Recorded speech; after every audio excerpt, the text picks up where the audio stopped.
And I'm a good, I like to think I'm a pretty empathetic, nice guy. I'm not out to screw anybody. I'm not trying to do that. So like, it's like, well, I mean, I can actually help them. So if it's wrong of me to call and introduce myself very in a kind manner when they're probably going to use this service anyway, then I'm not going to feel bad about that.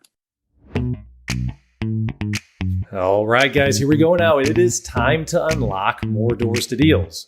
We're real estate investors here. We're real estate agents here, and we all have one thing in common. We believe that we can. We can live the life of our purpose. We can create financial freedom. We can build a better life for those that we love, and we can live the life of our dreams. I don't care if you're trying to do your first deal or your 500th this year. You can get to the next level, and we're here to help. Welcome to Doors to Deals. I'm your host and founder, Jim Manning. Today's episode can be found on doorstodeals.com/031. Thanks for tuning in. If you're in corporate America or have a full-time job, listen up. My guest today, David Stelmachy, was in the exact same boat as you 5 years ago. We're going to hear about his story and how he's able to quit his full-time job. He got into real estate and has absolutely crushed it over the last 5 years, being a full-time real estate investor.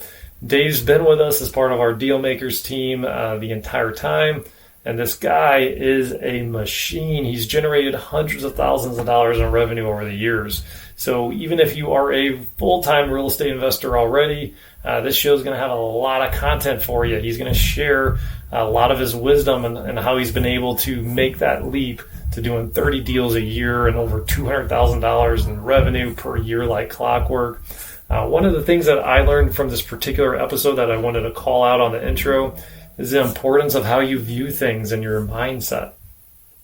So Dave got to a place where he realized it was actually riskier for him to stay in his job than leave. And this is an amazing place because it's not that normal. Most of the people I talk to think solely about the financial risk. And man, I'm going to move to starting my own company, or I have to make 100%. I make 100% of the profit. I make 100% of the commissions on the sales that I do, and I don't get that steady every other week paycheck coming in. And they let that fear take over, and that's what I've seen time and time again. But where Dave did, where he came from, was he realized that man, I'm in a job right now that I don't like. I don't love it. I don't have a passion for it. And that it's actually riskier for me to live my life without having that connection that I love, because I'm going to ask my son to do the same thing. And he's going to look at me and say, well, hey, you don't do that. You don't love your job. And he got to a place where he realizes that, wow, I get that there's a financial risk here, but it's actually riskier for me to not quit my job and not get into real estate and not go after this and go after my dreams. So what I would tell you, if you're kind of on the fence trying to think it through, you have one opportunity to live, guys, and that's it. That's all we get. And I believe you should do something amazing with that opportunity. I believe that you shouldn't waste that opportunity. If your heart's telling you to do something, find a way to do it. You don't have to be as crazy as Dave Stelmachy and quit his job in 30 days like he did. But you can come up with a strategic plan and a step-by-step and work towards that goal. But take action. If your heart's telling you to do something, listen and make it happen, okay? So before we get started, here's the review of the week, guys. This week's iTunes review comes to us from Catfishy12, titled Knowledge Packed, 5 stars. Catfishy writes, "This podcast is great. I've learned so much already. The guests are phenomenal. So much information. Great job." Catfishy, thank you for your review. Jim, back to you. Cat, you are a valuable member of our network, and I just know amazing things are coming from you. I just know it. You're a phenomenal talent. You're a beautiful human being, and I can't wait to see how high you soar. I appreciate your friendship, and I am so excited about your future in real estate. All right, guys, no more talk from me. Let's get started with the interview. So, all right, guys. Well, hey, Jim here. Today we have Mr. Dave Stelmachy. I like to call him Stelz. He's been a buddy of mine. We got connected Oh my gosh. So you are like best friends with my wife's best friend's husband. So if you can remember that connection, you would know. So we got a buddy of so we were kind of running some of the same circles. You've been like kind of best friends with him since high school or college. Was it high school? Yeah, we've been good buddies since high school. And we Yeah. were roommates in oh yeah, we were roommates in college for like a year or two. Yeah. Um, So yeah. anyway, I'm really excited about this because Stells, as I like to call him, he is like his voice is like velvet on the phone. He has such a slick presence on the phone. He has a lot of knowledge on lead gen, a lot of knowledge on investing. He's been doing it for a long time, and we're going to kind of get into his story and kind of like your background and everything like that. And really, you've been working with us now intimately. Is it 4 years already? It's almost 5 years actually. Almost 5 years. Oh Yeah, my goodness. which is awesome. Yeah. I had a lot more hair back then. I don't think you didn't have any hair. You're still shaving No, it off. I didn't have any hair back then. Yeah. I was Yeah, looking sorry, I'm getting some big pinks. You're doing all right. Man. So, okay, well, let's kind of just kick it off. Just your background, like, talk to us kind of like your background before real estate and kind of why you got into real estate. Yeah. Well, I was doing a lot of same stories. A lot of people probably. I was in a corporate job for almost 10 years, probably out of college. I took like the first job offer that I got out of college. It was, I was impatient, got an offer, took it. It was a good company. It was a pretty good local Fortune 500 company that, a lot of people have built good careers there, but it was pretty boring. It wasn't like the highest income ever. Even like the CEO, the Business Journal just came out with the highest paid executives in St. Louis, like the top 100. And like the CEO of that company was like 60th after like 40 people at Edward Jones. So it's just a company that like nobody's making a high annual wage, like relative to what their position is, but it's a good company for the most part. Anyway, but it was super boring. I didn't like it. And I just kind of wanted to take a chance and get out and do something different, something that would like your day job could translate to more of a wealth building, more of a hobby, something that would benefit you personally, benefit your lifestyle, your wealth, everything, So I was looking at like the real estate and financial industry and things like that, something that would be a little more self-employed. And I called you, which was, I appreciate it because I called you and I think we met like within that week. You were like, yeah, it's super helpful and everything. And you know how it is. I know you were busy and have been in the business a long time. So I was like, oh, he's like the closest person I know in this business. And you were like, jumped right on it and helped me out. And I have to appreciate Stelmach and kind of add in a little bit on my perspective on it. Cause I'm not naturally, I don't get up naturally early, but I get up early now because just out of kind of forced myself to get into that habit. And he called me up. He was like, hey, can we meet at like 6 a.m.? And I was like, yeah, let's do it. No one's ever asked me that before, but I'm totally okay with that. And so we met at the ass crack of dawn. And I've not ever seen anybody do this in my career working with a lot of people where we had the meeting and then you just told me, you said, hey, I'm going to have my real estate license in 30 days and I'm going to have my job and I'm going to quit my job. And was it 2 months or was it 45 days? Yeah, it was. I don't even remember. Like that. Yeah, it was somewhere like. And then you're just like, okay, I'm here. I'm in real estate full time. like it was amazing. Like what, thinking back, like, how did you get the balls to that was like just a ballsy move. Like what was going through your head there? Well, not really like that. Like I had been like really dragging at that company for 3 years. When I say dragging, I mean, I was doing a good job and getting new, promotions and whatever else. But I was just so bored. And I had just kind of, I think I had almost taken another job with a competitor of theirs like 3 years earlier, didn't do it. And I'm really slow to like big changes and things. And I'm also like very loyal. And so it was, it was like 3 years of just kind of like dragging a little. And then I think it was just all of a sudden there was like a demarcation where it was just like, okay, I think I moved to a new position within that company that I thought was going to be like the pinnacle like, or at least the where I wanted to be to grow into the position I wanted. And I got there, and like literally the first day I was like, oh my gosh, I was like, this is like, I almost had like a panic attack. I was like, I got to get out of here. I was like, I have got to get out of here. And it was like a demarcation. It was like, I'm done. So I was like, just completely done. And then I met with you, and then I think we met with Ryan even. Yeah, that's it. I did. He came in because you and I met for like an hour and a half, and then Ryan came in and we talked for like another hour. And I was like, well, yeah, I mean, when you start the meeting at 6 a.m., you can do a couple hours before your corporate America job, right? It was. I was done. It was more of a, and I've heard this from a couple people recently. It was riskier to stay than to leave. They gotten to that point. It was like, okay, this is more risk to stay here and be miserable. Okay, so you're gonna have to tell me more about that, because you're talking about more than just the financial risk, right? So right. Tell me more about that. Yeah, well, it could be from a financial standpoint. Okay, 5 years, I'm going to be where I could, I could be 5 years. I'm going to be relatively in the same position I am now at that company, or I could take a leap and, worst case, probably be in the same position. Well, okay, so let me give you a little bit more of a frame here. So most of the time when I talk to people, it's, well, this is a huge financial risk. I don't know if I can do it where I just go into like where I own my own business. I'm 100% eat what I kill. I don't know if I can do that. And that's kind of the risk that people fixate on.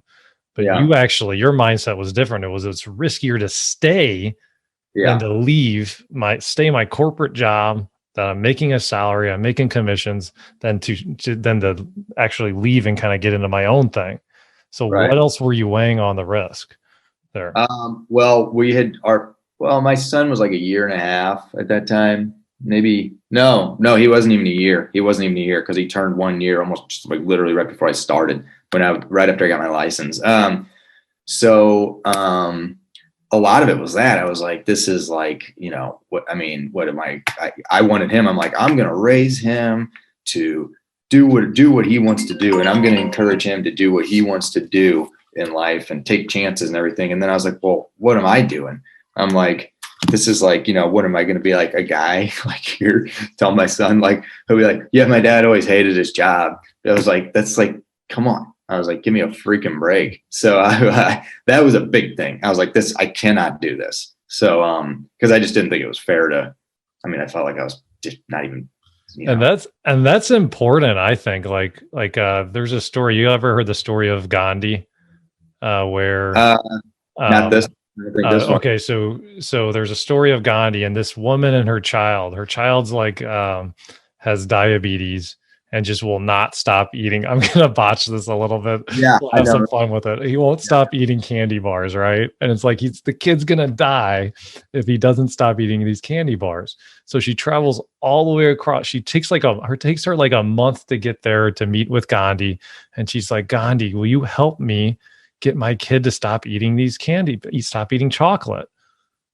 And Gandhi responded and he said, I can, but come back in a month and I'll tell you, I'll get him to stop. So then it takes a month to go back and, just travel all the way back home, come back. And then she says, okay, what's the magic sauce? Like what can we do to get my son to stop?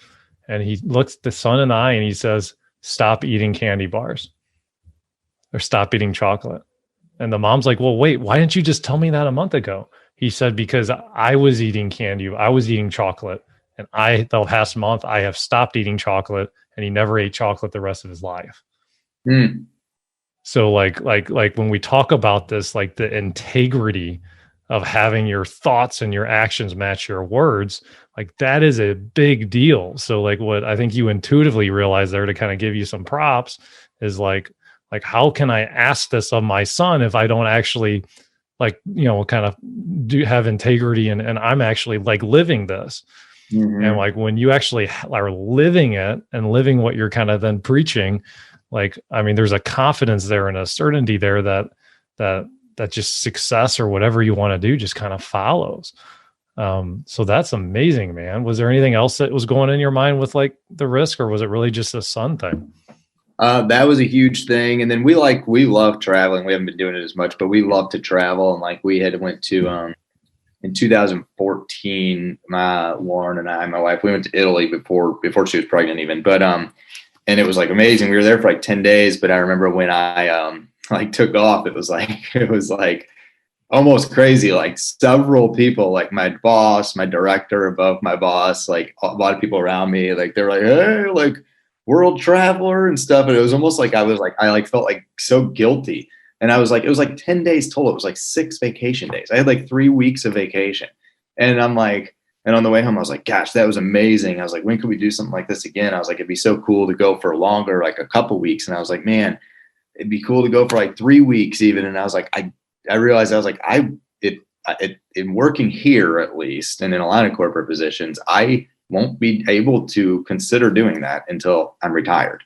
And I was like, whoa, man, that really kind of sucks. I was like, maybe I should take a little more control of my time to where I could, do something like that if I work it out to where I can. So that was one part of it too. That was that, I wasn't like the end all be all, but that was something it was kind of like opened my eyes initially, like maybe I need to think of something different. Okay, cool. Yeah, no, absolutely. Okay, so you get in and like, let's talk about that first year. If you can remember 5 years ago, like what happened in the first year in real estate? Yeah, I mean, I got really lucky because, you guys taught me a ton, and you guys also kind of just taught me, threw me some lists, and they were good lists. That eviction list was a good one. And we're just like start hitting the phones, which I was not afraid of doing. I had done that a lot in my life. So I kind of was able to start getting some leads early on. And then with you guys as training and, with real estate came, I like it. So I read books and listen to podcasts and things. So it came, most things don't come natural to me. But real estate did, as far as like deal analysis and kind of like just the big picture moving pieces of it. So when I would learn something, I would retain it pretty much the first time, which isn't common for me with other things. So that helped too. And there was a lot of good training there. And with, my interest in it and ability to absorb it and all the training that was available, I kind of was able to get a good base pretty quick and make the calls that you guys told me to make. And it all started kind of working. It's not an easy business. It sure is a simple one though. Right. Yeah. So I want to say, do you remember how many deals you did that first year? Wasn't it like 20 or something? Yeah, I think it might have been close to 20. Yeah, I don't remember. It was somewhere around there.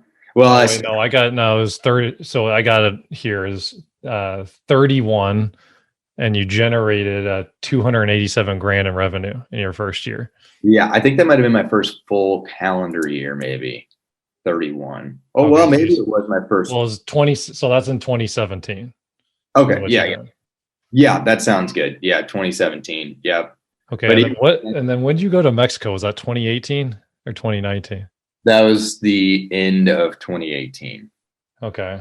Yeah. So let's kind of fast forward to that because this is kind of cool. So what happened with that? Yeah, we were, it kind of went back to that whole like traveling thing and how we had always wanted to live in like another country for like an extended period of time. I had wanted to do it since I was like in high school, but I never studied abroad or anything like that.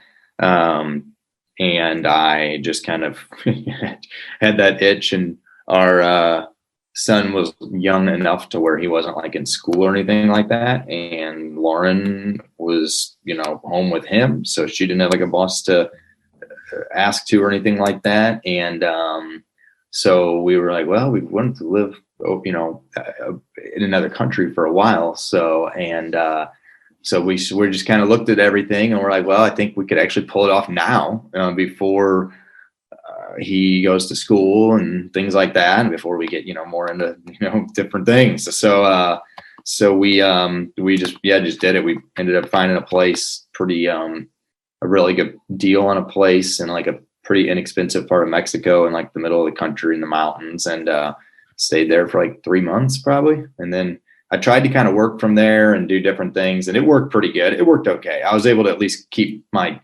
feet wet and generate some deals and stay active, and sharp enough to where when I came back, I could jump right into it. And it was fun. It was awesome. I'm really glad we did it. Yeah.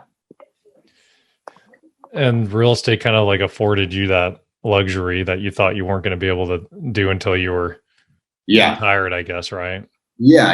It gave me the ability to, have some good year to save up some money to do it. And then also to just different, open my eyes to just different things. Like I was able to rent my house while we were gone, and we got kind of lucky there because it was like a friend that happened to need a place to stay, but just different things open my eyes to figure out how to do it, just get creative and do it. And then also the biggest thing with real estate is, it's not always the easiest thing because you think real estate to do remotely, but I was able to do some work remotely. And then the biggest thing was like being able to like literally get off the plane and like the next day be out hustling, calling people, like, I was able to look at a couple of houses, and they were maybe not the greatest deals. I think there were a couple of wholesaler houses, but I was like, look, I don't care. I just got to start looking at houses. So like the next day I could start looking at houses, analyzing deals, making phone calls. So that was cool too. It wasn't like, I could go back and just start, Yeah. So your deal flow kind of went down a little bit, but you're still able to make some money as well. So like, yeah. And you had, I think Kenton was kind of here locally helping you out, kind of being a boots on the ground, right? Yeah. We were kind of working together there. And so, he would, went out on some appointments and, it worked pretty good. What, does your son Bran remember much about living in Mexico for 3 months? A little. He remembers this girl that was his age, an American girl that was also, they were living there kind of doing the same thing. It's hilarious because she must have made some impression on him because he was like 3 at the time and he still talks about her. And then he just wrote her a letter actually. But so, but some things, not a lot, but some things. Yeah. Well, that's great. So, all right, man. Well, anything else like as far as kind of like your story, do you want to kind of talk a little bit about some lead gen stuff? What do you think? Yep. Sounds good to me. Okay. So is there any, as you're actually I do have one more question. Like, as you've done this journey where you've kind of figured out this investing thing, you've kind of been doing this for over 5 years now, full time. You've done hundreds of deals now at this point. What do you think, looking back, kind of like the biggest challenge on your journey's been, kind of as you kind of were honing your craft? Yeah, a lot of it has been like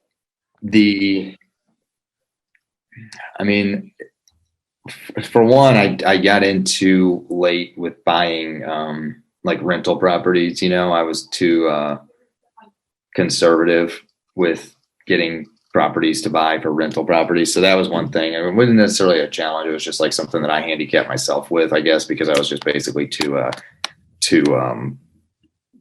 I don't know if too conservative is the right word. I just didn't want to jump into it. That was a challenge. And then the other thing is like with getting into like some listings and things like that, like I get really wrapped up in like the emotions of the deal. So I've done like 6 listings probably ever. So, but I'll, I just did a couple recently. Do like, if it's a person I've been following up with for a long time and they're like, well, why don't, can you list it for me? And I was like, sure, I will. But like, I get really wrapped up in the emotions of that.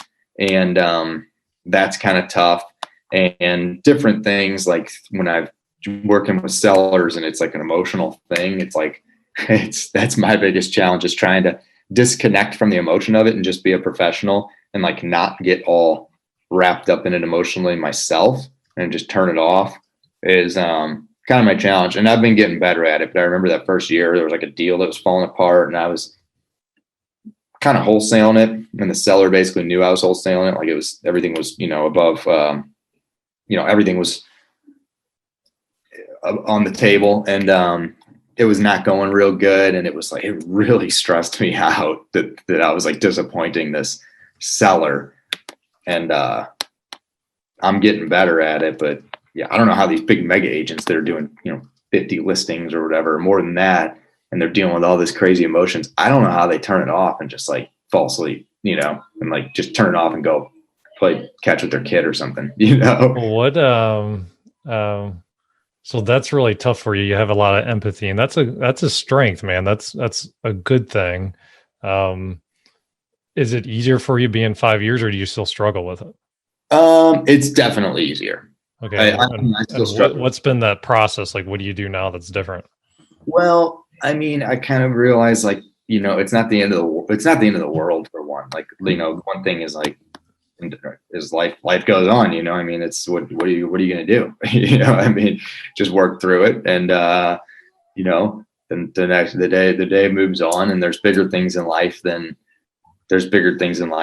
real estate or money. And it's a big thing, obviously this is emotional, and there's big assets and everything, and big problems when it comes to repairs or, leaks or things like that. But I mean, you just gotta put one foot ahead of the next and grind through it, and life goes on, and then a year later that problem's not even in your realm anymore, and you're like, oh man, that was crazy. So for me personally, like when I have a tough time with it, it's when I'm thinking about the end result versus just like the process, and kind of what can, being aware of what I can control versus what I can't. Yeah. And so like it typically helps me. Sometimes I'll even, say like a quick little prayer about something, and just say, hey, if I'm speaking or something, and I learned this from a mentor, if I'm speaking, it's like, hey, if for, dear God, just for people that need to hear the message, open their hearts to it and let them hear, harden their hearts if they're not supposed to hear it. And like, all the results, if people get, people want to join up or kind of get into our world or not, I kind of put that on the big guy upstairs, and just try and pour in value and detach a little bit from the results. And then at the end of the day, I know it's like, well, it's okay either way. I did my best, so that's what's worked for me. Yeah. That's the spiritual thing, is like, I've been getting more spiritual this year too. And, and one thing I've prayed about with a couple problems the last couple months, like we had a real big issue with a contractor and just a couple things that have been challenging, and, with professionally with real estate, and, is like, I've said, like, thank you for, thanks to the Lord for giving me this opportunity. Like, I could be like in this super boring job that's like not stimulating, and like, I'm not learning anything and not facing these challenges, but here I'm facing these challenges. They're not as big as some people's, but they're big at the moment, and learning from them and getting stronger and more able to have hard conversations, more able to deal with things that require immediate attention and not get stressed out about it. So that's an opportunity that God's, blessing me with at that time, really. Yeah. To like kind of like learn from. Yeah. I mean, we talked about last week, we were talking about, like, and I kind of learned this, like Gary Keller, I like listening to him quite a bit. And he talks about, there's two natures that everybody has, a spiritual nature and a physical nature. And if you can get to the point where everything, like your spiritual nature is really kind of the most important, your spirit's the most important part of you, well, then everything can be happening to help grow your spirit. So that's an opportunity to learn literally anything and everything that life throws your way, because you can grow from it and you can learn from it. And if you can kind of like get into that headspace, then Gary tells a story of like literally like his fear of failure, his fear of not being good enough, his fear of the end result of winning or losing. At that point, it kind of melted away. It didn't matter for him because he knew that whether he won or lost, he was going to learn from it, and his spirit was going to grow from it. Right. So yeah, I didn't think that we were going to go here on this talk, but yeah, that's kind of the internal zen of being an entrepreneur, right? Yeah, it's awesome. Okay, so all right, so as far as lead generation goes, what is your kind of what's your favorite way to find deals? Like what works for you the best? Hey guys, for those of you that are local to St. Louis, I wanted to make sure you knew about an amazing resource that we have to help do some extra deals. You can email our team at deals@3doors.com. And just so you know, we do deals with other investors all the time. Like, it's been hundreds and hundreds over the years, and we've averaged over 100 deals with other investors per year for over the last 5 years. We can straight up buy the deal if you're looking for, if you have a wholesale under contract that you want to sell, if you need funding to finance a flip, or like you're doing a burst strategy, we have funding available for you. If you're trying to wholesale a deal, we're doing JV wholesale deals with other wholesalers that, quite frankly, some of the deals we're putting together for a beginner or an intermediate investor, they'd probably be walking away from because we have systems and processes, and we have buyers in place that are paying top dollar for these properties. So make sure you use this resource.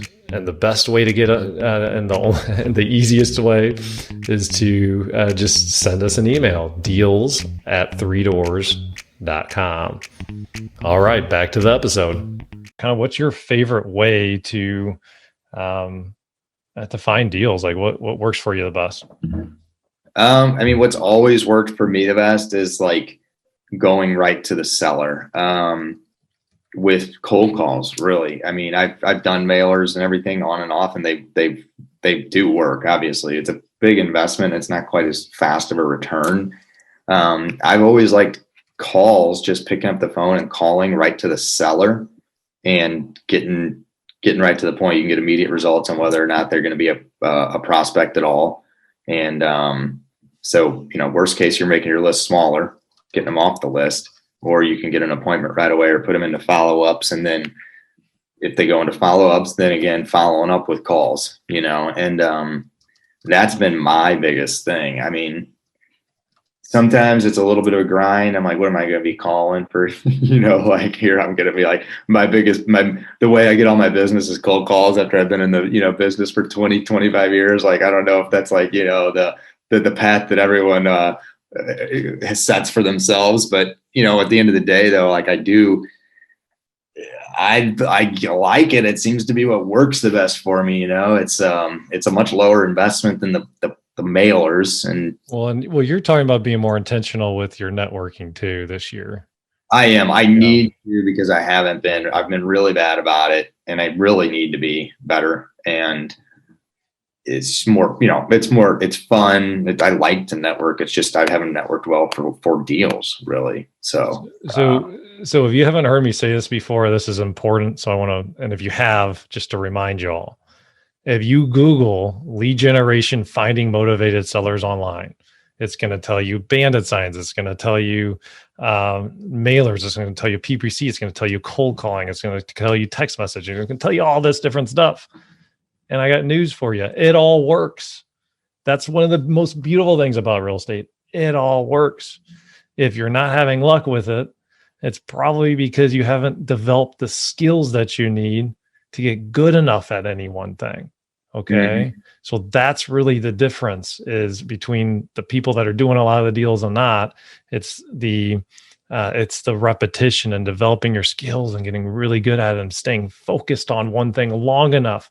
I know y'all entrepreneurs listen to this. You don't want to necessarily hear it because you want to jump after the next shiny new idea, but staying disciplined and focused enough to really get good at something. And if it's direct mail, you name it, it's doing it consistently over time.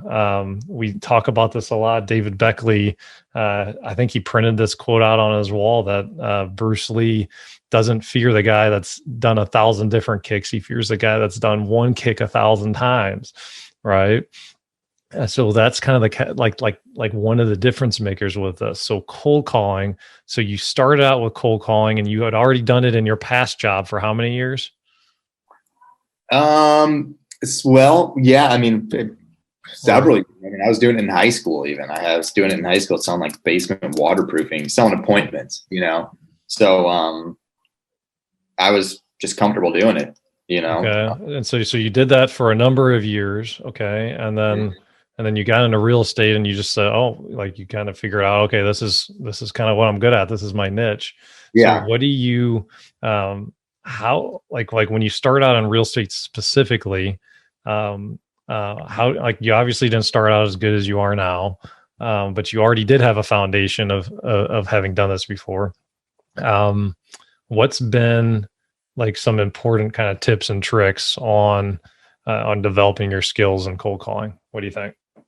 Well, one is just knowing like this is my job. I mean, I've called probate. I call probate a lot. And so, most people are actually cool with it. It's okay. They say, oh no, thank you or whatever, but there's, you're going to get a person out of every 50 or 100 people that thinks you're kind of like a sleazeball for calling probate, like an ambulance chaser. And so getting past like, okay, well, they're not going to buy anyway. It's fine. Their day will move on. I'm not going to ruin their day or their life by that phone call. If they're not happy with it, fine. But on the other hand, like, well, they're probably going to sell this house, and they're probably going to either sell it to somebody like me or an agent who I'm also an agent, or I can refer them to a good agent on our team. So like, and I'm a good, I like to think I'm a pretty empathetic, nice guy. I'm not out to screw anybody. I'm not trying to do that. So like, it's like, well, I mean, I can actually help them. So if it's wrong of me to call and introduce myself very in a kind manner when they're probably going to use this service anyway, then I'm not going to feel bad about that, and also this is my job. This is how I put food on my table and put a roof over my head and my family. So this is my job. So I got to get over it, and it is what it is. So what's interesting is like I would have been afraid, like when I was brand new, like that you said 1 out of 50 or 1 out of 100 is like just an asshole. Let's call a spade a spade. Yeah, it's like not it that. feels like before you start making those phone calls that like, oh my gosh, it's like every person's going to be this big jerk, and like they're going to be mad and pissed off. So you got it down to like 1 out of 50 or 1 out of 100. Would it be higher if you were doing things like kind of like the wrong way or weren't as skilled as you are? Do you think? Maybe. I mean, I've picked up a couple little tricks. I mean, one is I don't even know how to explain. A lot of times these people know what I'm calling about when they answer, and I start to introduce myself. I can tell, like on the other side of the phone, they're like, oh, here we go again. And I kind of almost like chuckle, like, yeah, I'm calling, to introduce myself, and I try to be like real extra nice and softening at that point, and like let them know, like, I get it. I know you've gotten a lot of these calls. I get it. And like that kind of works. Another is like when they say like, how'd you get my number? I'll just tell them, be like, oh, well, I get the public records, and well, is my number in there? No, it's actually not. I don't get the numbers there. That's how I get the court records. Then I got to use a marketing company to give me all the phone numbers. And they're like, oh, so they're like, I mean, I'm not lying. I do have to use I used a marketing company to get your phone number. I don't know what to tell you. I mean, I'm, go get mad at Facebook or Google or everybody else that's hitting you with marketing constantly too. So yeah, I just tell them, and everybody's fine with it. Nobody's ever like, everybody's always like, they might say something like, man, your information's out there everywhere these days, isn't it? And I'll be like, yeah, it is. I know. And they're like, well, we're all in the same boat. I mean, so do you, did you ever like kind of look in a mirror, like force yourself to smile while you talk? Like, do you think like you're making that joke so that when you're making the joke, I'm sure you're probably smiling, right? I don't know. I've never think about it too. I should probably. I know that works. I hear about it all the time. It works. So I have a podcast mentor, and he made me do this. He said, I want you to close your eyes. And I closed my eyes. And he said, okay, close your eyes. And I'm talking now. I'm talking now. I'm talking now. And then he said, I'm talking now. I'm talking now. And he just, he said two different things. And it blew me away, the difference between like, I could feel his energy and feel that smile like through the phone. That's awesome. It kind of completely blew my mind that it's like even on the phone as a human, we have the ability to know what state of mind that person on the other phone is without seeing them. Mm-hmm. It blew my mind. Yeah, no, that's awesome. I like that. I mean, the only other thing just on that same note real quick is, that was a big change for me that I loved and was really exciting to learn how to do, and like is closing. Like I realized like, yeah, I was in sales for so many years with corporate jobs and stuff, but like I like never had to really close anything. It was like, here's the bid. I'm not making any decisions for my company. I know you're not making any decisions for your company. You're going to run this up the ladder to your manager, and then it's going to get approved by a board or whatever, other than the easy, quick $100 order. Like if it's a 20, 30, big order that I was selling, like it's a big thing. I'm not even talking to the decision maker on this hardly ever in my last job. And so now it's like, well, I'm sitting with a decision maker right off the bat. Usually that's where I want to be. So it was like learning how to shut up and get the deal signed.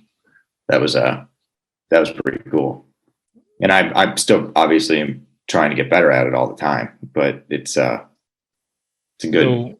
So I mean, as far as specifically on the phone, and then we can talk a little bit on, I think you even have a deal we can talk about, right? Yeah, I do. Yeah.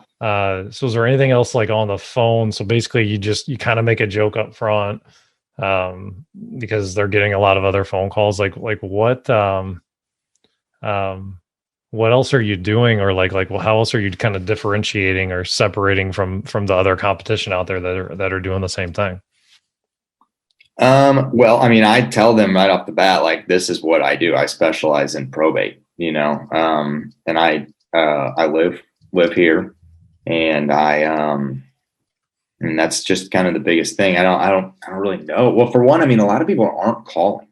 For one, they're getting a lot of mailers, and they're getting texts, and they're getting Facebooks. They're getting much less calls. They are getting some calls, but they're getting less.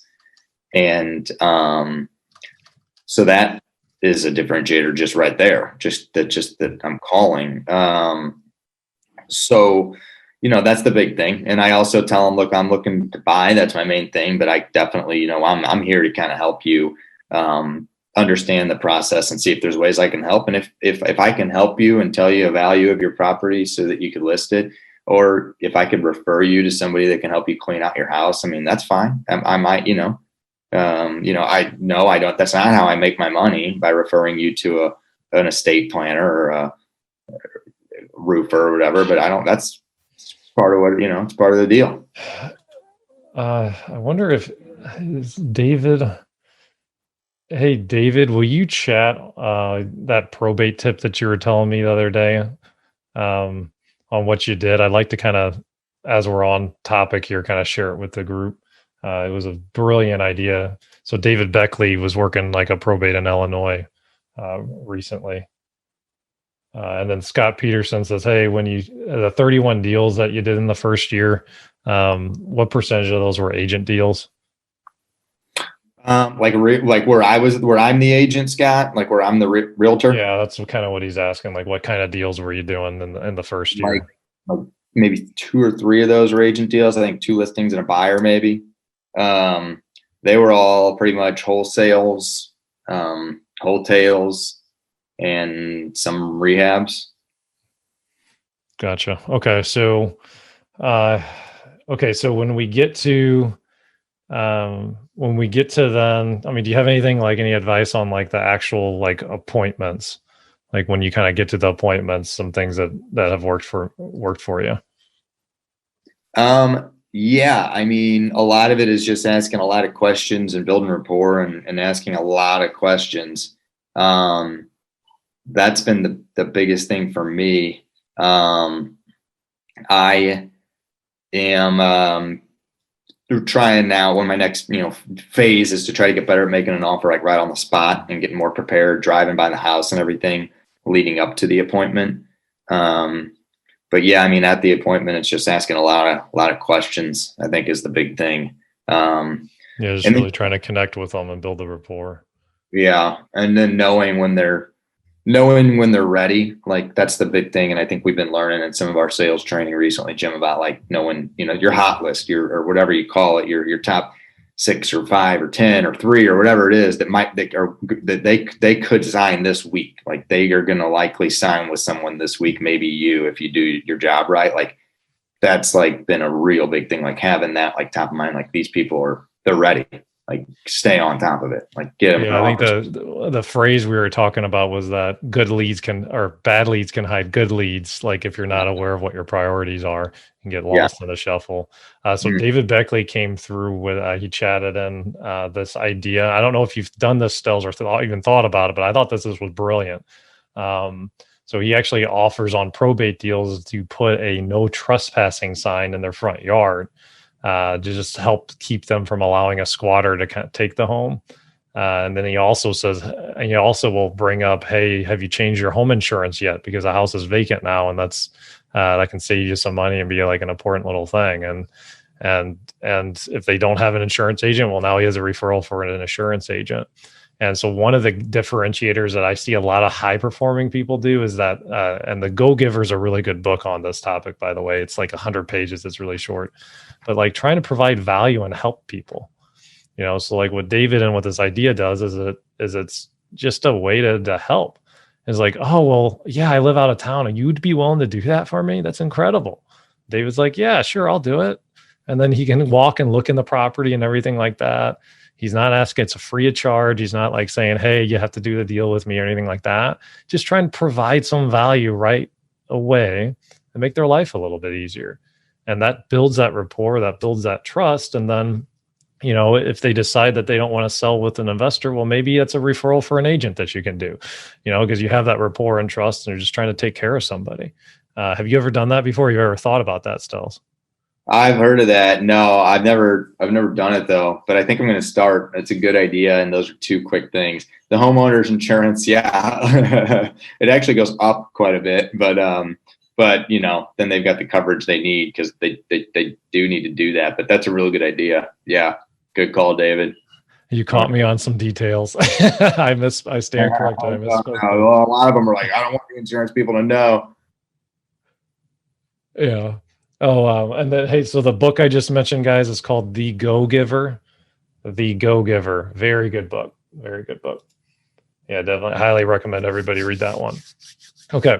So, so you had a kind of a deal that we kind of wanted to powwow about, right? So like what, let's walk through this deal that you, that you had. Yeah. So this deal, I'm trying to think of what deal was somewhat interesting, but one of them was this deal that I've been following up with this guy. When I first called him, he was like I never thought I would get through to this guy. He's like, okay, yeah, I got a house. It's in, it's in an estate or whatever. And he was moving real slow. He just didn't have any much concern about taking care of this house. And he said it was full of stuff, this, that, and the other. Well, I kept following up with him. Every time he'd be like, yeah, we're not there yet. I'll call you. We're not there yet. I'll call you. And I just kept calling him. And every time I would be like, I don't, if you would have asked me yes or no, what are your chances of ever actually getting in this house and meeting with this guy, let alone getting the deal? I would have said like less than 10%, but I still kept following up. And then sure enough, like 18 months after I first talked to the guy, never met him before. And I'd send him letters too. He's like, all right, let's meet over at the house in a couple of days. I was like, okay. So met him over there, and the house is in a location. There's not a whole ton of value. And it was actually a really nice property, but it was in pretty rough condition and, full of stuff. And, he just kind of like almost like started crying a little actually. And was like, just buy this house for me. Like, I'm tired of dealing with this. This is a nightmare. I was like, okay. I was only able to offer him I offered him $1,500 that day after I ran my numbers. And I was like, I almost felt bad. I was like, I can't even believe this. Cause it was a nice build. Like the building was nice. And, I'm like, here's the deal. Like there's just not a ton of value in this area and I got to put a lot of work in. Well, we went back and forth and I think I finally offered like 3,000 or 4,000. And, but kind of while I was negotiating with him, I actually found a buyer for it that I know like is all about this spot. And I found a buyer for it that we could wholesale it to. And I think I told him like 15 or something. Cause I thought there was possibly some liens we'd have to take care of on top of the purchase price. And, he was all over it. He like drove by it immediately and was like, I want it. He's like, I want it for 15. I don't even need to go in it. And I sent him pictures. He's like, I want it. So at that point, I got a bird in the hand. and I was able to get it solidified and go sign. This guy didn't even like use the computer or anything like that. So I went and got it signed at his house. I think I ended up like at $4,000. And so everything seemed good. But then it started getting real complicated because basically there was a real hairy estate situation, like really complicated with who actually had the right to the house and how it was willed and this, that, and the other. And it was really complicated. And this guy wasn't really making a lot of money on this thing after all the liens were paid off and stuff, maybe like $1,000. And so he's like, every time I talk to him, he'd be like, yeah, I know I got to get that to the title company, but I just don't, this deal might not happen. I don't know what to tell you. It might not happen. I'm like, oh, geez, what do you mean it might not happen? So, and he would never give me his attorney's information or the title company. So he kept saying, he's like, I got to get this stuff from my attorney. So I called some attorney that I found through probate. It wasn't this right attorney. It must have been a different attorney of his working on this. So we're just relying on this guy saying he's going to get this. And, so I just basically had to keep following up with this guy constantly and kind of keep him somewhat excited and willing to work with me, but also not be pushy because he was getting frustrated, and then also keep the buyer on the hook too. We ended up basically, he threw out there, can you pay me a little more money for all my efforts? I think we ended up both going in like, I think maybe I went like 500 and the buyer might have went even 1,000 extra to get the guy like $1,500, which, I didn't, yeah, we already had a price agreed to, but like he was kind of at the same time, I didn't really blame him. He like literally had nothing to gain by this. So he's like, can I get a little more money? We already had his buyer. So I was like, yeah, okay, sure. So we ended up finally closing it after about an additional 45 days, probably beyond what we were supposed to close of this, and not knowing if it was going to close at all until probably a week before closing. So that was kind of a crazy one. It wasn't like super profitable, but it was definitely. Do you think you would have closed that if you were like kind of like brand new beginning investor? Or do you think it would have fallen through?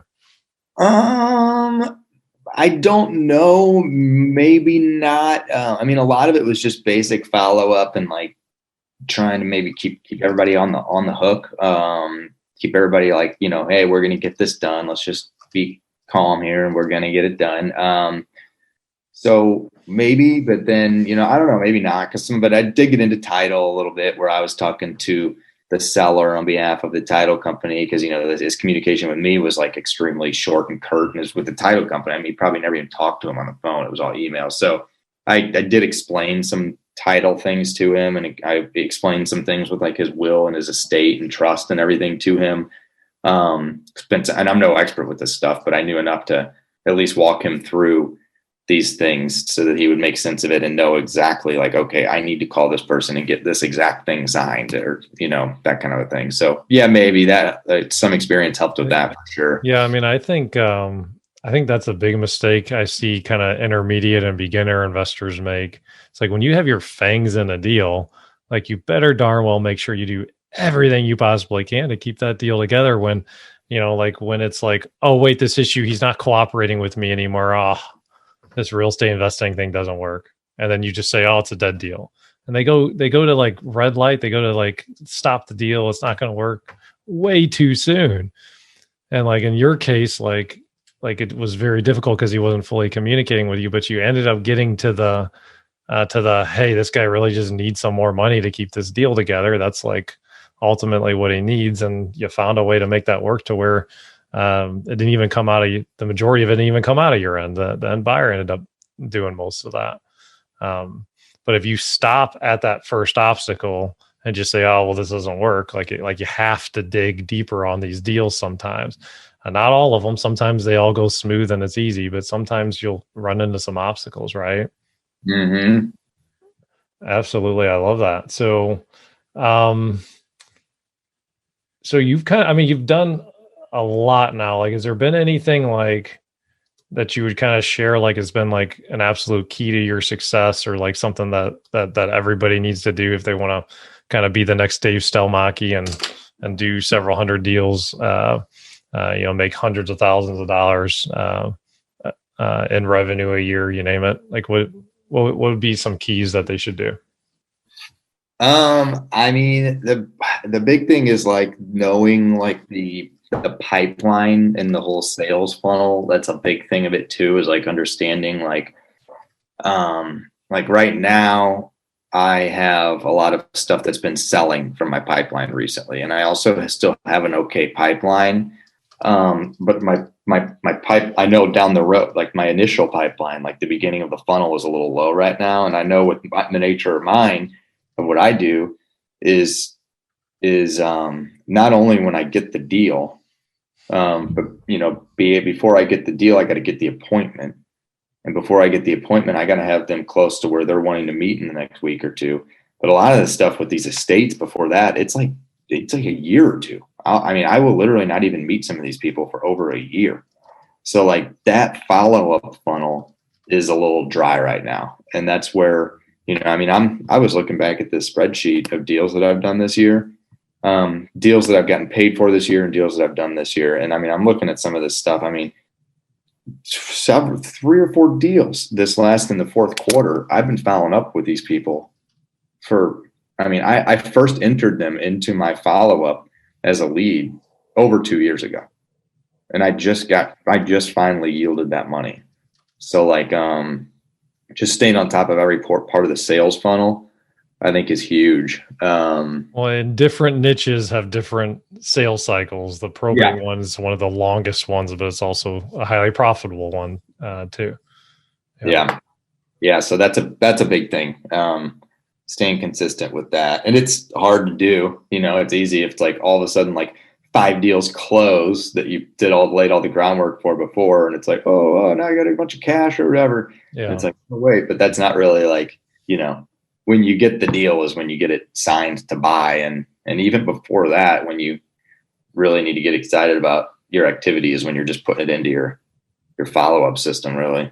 Awesome. Has anything else been kind of instrumental in your success that other people should try and emulate?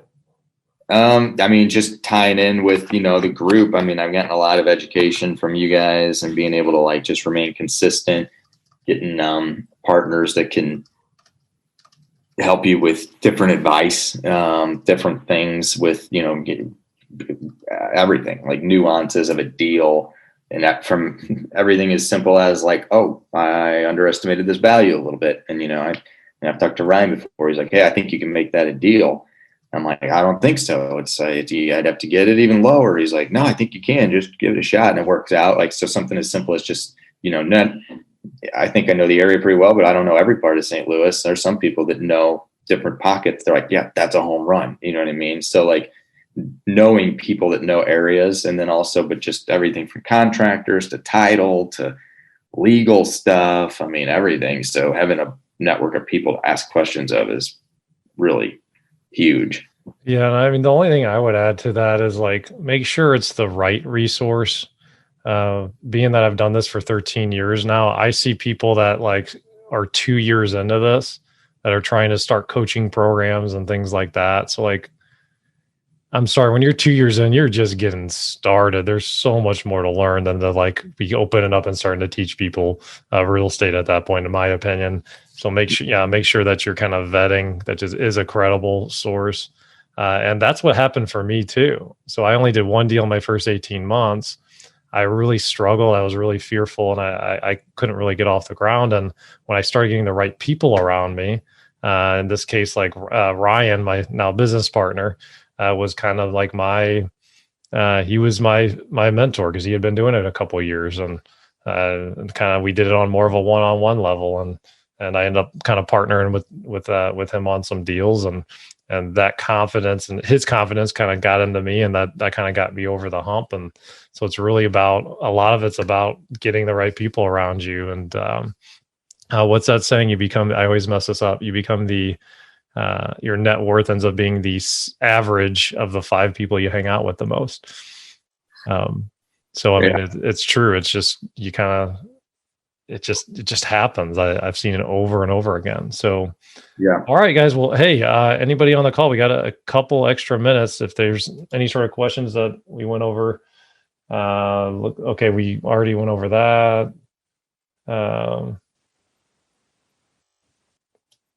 Oh, so David Beckley kind of mentioned the insurance does go up, but the reason why he brings that up to them is so that they know if like the house burns down, they won't get a claim. So they're actually not protected whatsoever by not having the right insurance. So the value add there is making sure you educate them on that. It's not necessarily that you're saving them money. Okay. All right. Well, Stells, dude, I appreciate you, man. I appreciate the friendship.